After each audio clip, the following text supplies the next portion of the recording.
ಸದ್ಗುರು ಸಿದ್ದಮಲ್ಲಾರ್ಯರ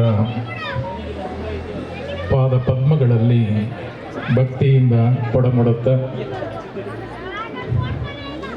ಈ ಸರ್ವಾಂಗ ಸುಂದರವಾಗಿ ಅಲಂಕೃತವಾಗಿರ್ತಕ್ಕಂಥ ಕಾರ್ತೀಕ ದೀಪೋತ್ಸವ ಹಾಗೂ ಶ್ರೀ ಗುರು ಭಜನಾ ಮಂದಿರದ ಉದ್ಘಾಟನಾ ಸಮಾರಂಭದ ದಿವ್ಯ ಸಾನ್ನಿಧ್ಯವನ್ನು ವಹಿಸಿರ್ತಕ್ಕಂಥ ತ್ರಿವಿಧ ದಾಸೋಹಿಗಳು, ಕಾಯಕ ಯೋಗಿಗಳು, ಆಧುನಿಕ ಪರ್ವಕಾಲದ ಸಮಾಜೋದ್ಧಾರಕರು, ನಮ್ಮ ನಿಮ್ಮೆಲ್ಲರ ಆರಾಧ್ಯರಾಗಿರ್ತಕ್ಕಂಥ ಕೆರೆಗೋಡಿ ರಂಗಾಪುರ ಸುಕ್ಷೇತ್ರದ ಪರಮ ಪೂಜ್ಯರಾಗಿರ್ತಕ್ಕಂಥ ಶ್ರೀ ಶ್ರೀ ಗುರು ಪರದೇಶಿಕೇಂದ್ರ ಮಹಾಸ್ವಾಮೀಜಿಯವರ ದಿವ್ಯ ಪಾದಾರವಿಂದಗಳಲ್ಲಿ ಭಕ್ತಿಪೂರ್ವಕವಾಗಿರ್ತಕ್ಕಂಥ ಪ್ರಣಾಮಗಳನ್ನು ಸಮರ್ಪಿಸ್ತಾ, ವೇದಿಕೆಯ ಮೇಲೆ ಆಸೀನರಾಗಿರ್ತಕ್ಕಂಥ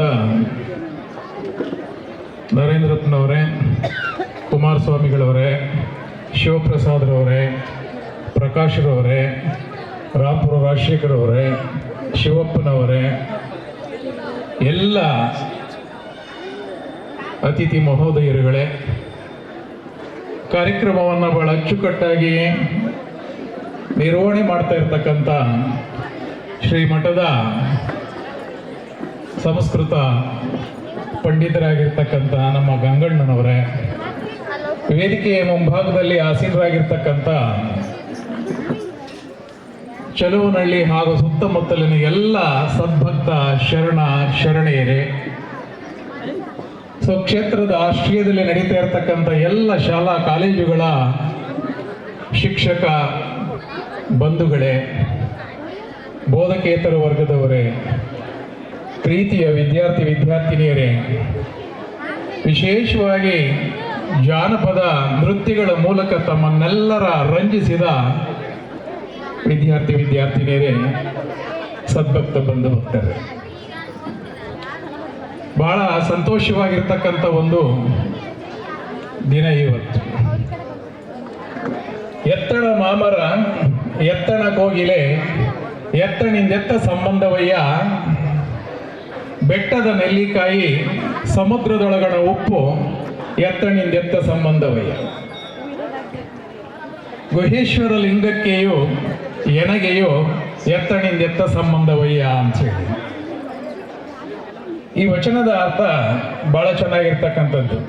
ಎತ್ತಣ ಮಾಮರ ಎತ್ತಣ ಕೋಗಿಲೆ, ಮಾವಿನ ಮರ ಎಲ್ಲಿ, ಕೋಗಿಲೆ ಎಲ್ಲಿ? ಇದು ಮರ, ಅದು ಕೋಗಿಲೆ. ಮಾವಿನ ಮರಕ್ಕೂ ಕೋಗಿಲೆಗೂ ಸಂಬಂಧ ಇದೆ. ಬೆಟ್ಟದ ಮೇಲಿರುವ ನೆಲ್ಲಿಕಾಯಿಲಿರ್ತಕ್ಕಂಥದ್ದು ಹುಳಿ ಗುಣ, ಅದು ಮರ.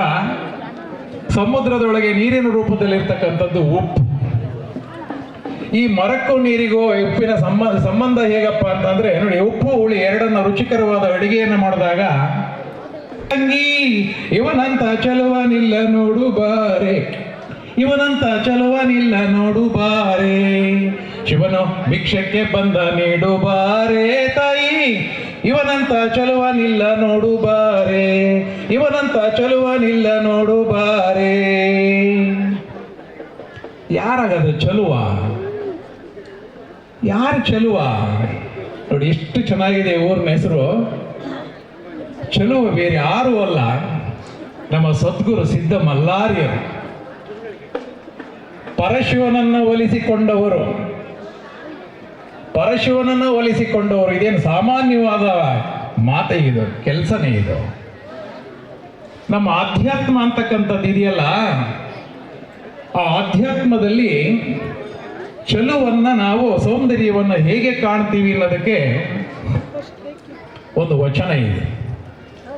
ಕಣ್ಣುಗಳಿಗೆ ಶೃಂಗಾರ ಗುರು ಹಿರಿಯರನ್ನ ನೋಡುವುದರಿಂದ, ಕಿವಿಗಳಿಗೆ ಶೃಂಗಾರ ಪುರಾತನರ ಸಂಗೀತಗಳನ್ನು ಕೇಳುವುದರಿಂದ, ಕರಕ್ಕೆ ಶೃಂಗಾರ ಸತ್ಪಾತ್ರರಿಗೆ ದಾನ ಧರ್ಮ ನೀಡುವುದರಿಂದ, ಮಾತಿಗೆ ನುಡಿಗೆ ಶೃಂಗಾರ ಸತ್ಯವನ್ನ ನುಡಿಯುವುದರಿಂದ, ಸಂಭಾಷಣೆಗೆ ಶೃಂಗಾರ ಶಿವಭಕ್ತರ ನಡುವೆ ಸೇರಿಕೊಂಡು ಸಂಭಾಷಣೆಯನ್ನು ಮಾಡುವುದರಿಂದ, ಜೀವನಕ್ಕೆ ಶೃಂಗಾರ ಹೇಗೆ ಇಡೀ ಶಿವಭಕ್ತರ ಶಿವಶರಣರ ಜೊತೆಯಲ್ಲಿ ಅವರ ನುಡಿಗಳನ್ನು ಕೇಳ್ತಾ ಜೀವನ ಮಾಡುವುದರಿಂದ ಇಡೀ ಜೀವನಕ್ಕೆ ಶೃಂಗಾರ ಅಂತಕ್ಕಂಥ ಮಾತು ಬರ್ತದೆ. ನಾವು ಅಲಂಕಾರ ಮಾಡ್ಕೊಂಡ್ರೆ ಮಾತ್ರ ಶೃಂಗಾರ ಅಂತಲ್ಲ, ಪಂಚೇಂದ್ರಿಯಗಳಿಗೆ ಶೃಂಗಾರ ಮಾಡ್ತಕ್ಕಂಥದ್ದು ಆಧ್ಯಾತ್ಮದ ದೃಷ್ಟಿಕೋನದಿಂದ. ಈ ಮಾತನ್ನು ನಾನು ಯಾಕೆ ಹೇಳ್ತಿದ್ದೀನಿ ಅಂದರೆ, ಇವತ್ತಾಗಲೇ ನಮ್ಮ ಪರಮ ಪೂಜ್ಯರು ನಮ್ಮ ಭಜನಾ ಮಂದಿರವನ್ನು ಉದ್ಘಾಟನೆ ಮಾಡಿದ್ರು. ಆ ಭಜನೆಗೂ ನಮ್ಮ ಸದ್ಗುರು ಸಿದ್ಧ ಮಲ್ಲಾರ್ಯರ ಒಂದು ಭಕ್ತಿಗೂ ಕೆರಗೋಡಿ ರಂಗಾಪುರದ ಸುಕ್ಷೇತ್ರದ ಒಂದು ಭಕ್ತಿಗೂ ಬಹಳ ನಿಕಟವಾದ ನಂಟಿದೆ. ಇಲ್ಲಿ ಸಿದ್ಧ ಮಲ್ಲಾರ್ಯರು ಇವರು ಸದ್ಗುರುಗಳು ಅಂತ 19ನೇ ಶತಮಾನದಲ್ಲಿ ಹುಟ್ಟಿ ಬೆಳೆದಿರ್ತಕ್ಕಂಥ ಪವಾಡಗಳನ್ನು ಮಾಡಿರ್ತಕ್ಕಂಥ ಪುರುಷರು. ನಾವು ಎಲ್ಲೆಲ್ಲೋ ಕೇಳ್ತೀವಿ ಆ ರೀತಿ ಪವಾಡ ಮಾಡಿದ್ರು, ಈ ರೀತಿ ಪವಾಡ ಮಾಡೋರು ಅಂತ.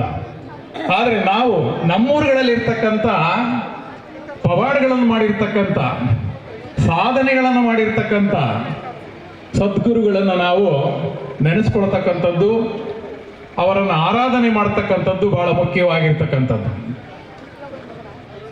ಗುಹೆ ಒಳಗಡೆ, ಗುಹೆ ಅಥವಾ ಗವಿ ಏನು ಕರೀರಿ, ಗವಿ ಮಠ, ಎಷ್ಟು ಚೆನ್ನಾಗಿ ಗವಿ ಮಠ ಅಂತ ನೋಡಿ. ಗವಿ ಅಂದ್ರೆ ನಮ್ಮ ಭಾಷೆಯಲ್ಲಿ ಹೇಳೋದಾದ್ರೆ ಗುಹೆ ಅಂತ ಹೇಳಿ.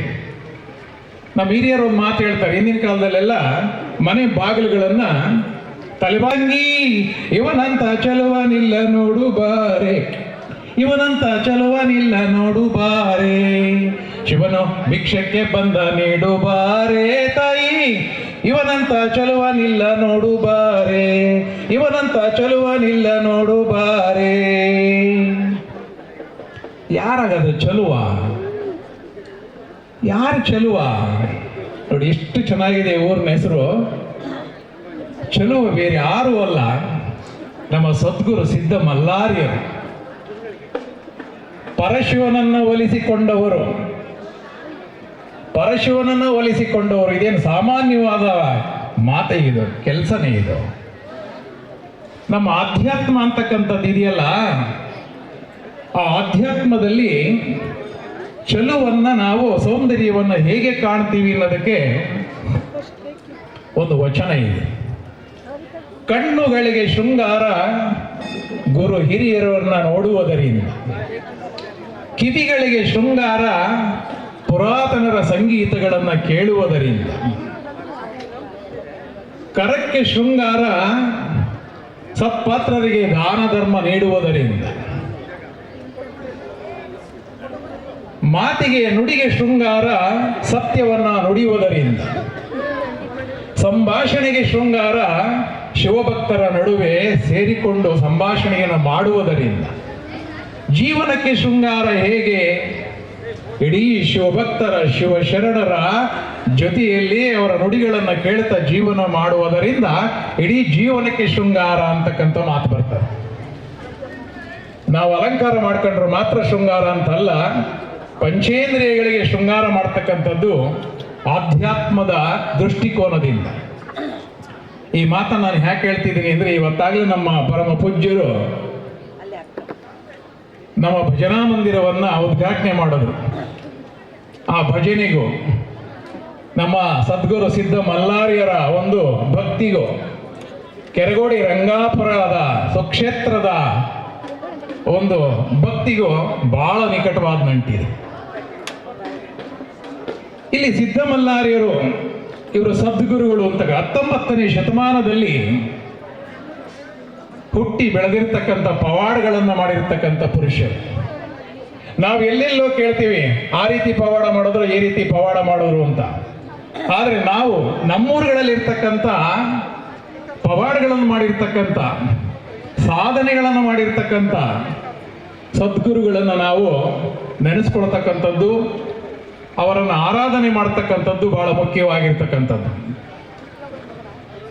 ಗುಹೆ ಒಳಗಡೆ, ಗುಹೆ ಅಥವಾ ಗವಿ ಏನು ಕರೀರಿ, ಗವಿ ಮಠ, ಎಷ್ಟು ಚೆನ್ನಾಗಿ ಗವಿ ಮಠ ಅಂತ ನೋಡಿ.